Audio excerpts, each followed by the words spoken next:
ഏലാദി യോഗത്തെക്കുറിച്ച് ഒരുപാട് കേട്ടിട്ടുണ്ടായിരിക്കും. നമസ്കാരം, ഞാൻ ഡോക്ടർ നിമിഷ.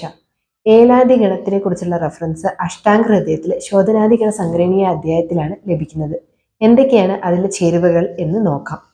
ചിറ്റേലം, പേരേലം, അറബിക്കുന്തിരിക്കം, കൊട്ടം, ഞാഴൽപ്പൂ, മാഞ്ചി, ഇരുവേലി, നമുകപ്പുല്ല്, ചോനകപ്പുല്ല്, കച്ചോലം, ഇലവങ്ങം, പച്ചില, തകര, തുണിയാങ്കം, ജാതിക്ക, നറുംപശ, മുത്തുച്ചിപ്പി, ദേവതാരം, കാരക്കിൽ, തിരുവട്ടപ്പശ, കുങ്കുമപ്പൂവ്, ചണ്ണക്കിഴങ്ങ്, ഗുഗ്ഗുലു, ചെഞ്ചല്യം, കുന്തിരിക്കം, പുന്നപ്പൂവ്, നാഗപ്പൂവ് തുടങ്ങിയവയാണ് ഇതിൽ അടങ്ങിയിട്ടുള്ള ചേരുവകൾ.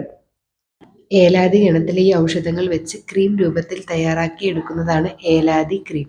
ദേഹത്ത് പുറമെ പുരട്ടുവാൻ വേണ്ടി ഉപയോഗിക്കുന്ന ഒരു ഔഷധമാണിത്. ഏലാദിക്കോ വാതകഫോ വിഷംച വിനേച്ചതി വർണ്ണപ്രസാദന കണ്ടൂപിടുക കോട്ടനാശന. വാതകഫജമായ ചർമ്മരോഗങ്ങളിൽ വളരെ ഫലപ്രദമാണ്. ചൊറിച്ചിലോടുകൂടിയ കണ്ടീഷനിലൊക്കെ ഉപയോഗിച്ചു വരാറുണ്ട്. വർണ്ണപ്രസാദനം എന്ന് പറഞ്ഞാൽ വർണ്ണത്തെ തെളിയിക്കുന്നത് എന്ന അർത്ഥമാണ്. ദിനേശവല്യാദി തൈലം, നിശോഷരാദി തൈലം ഇവയിലൊക്കെ ഇത് കൽക്കമായി ഉപയോഗിക്കാറുണ്ട്. അസുഖ സംബന്ധമായിട്ടൊക്കെ ഉപയോഗിക്കുമ്പോൾ ഒരു ഡോക്ടറുടെ നിർദ്ദേശാനുസരണം മാത്രം ഉപയോഗിക്കുക. നമസ്കാരം.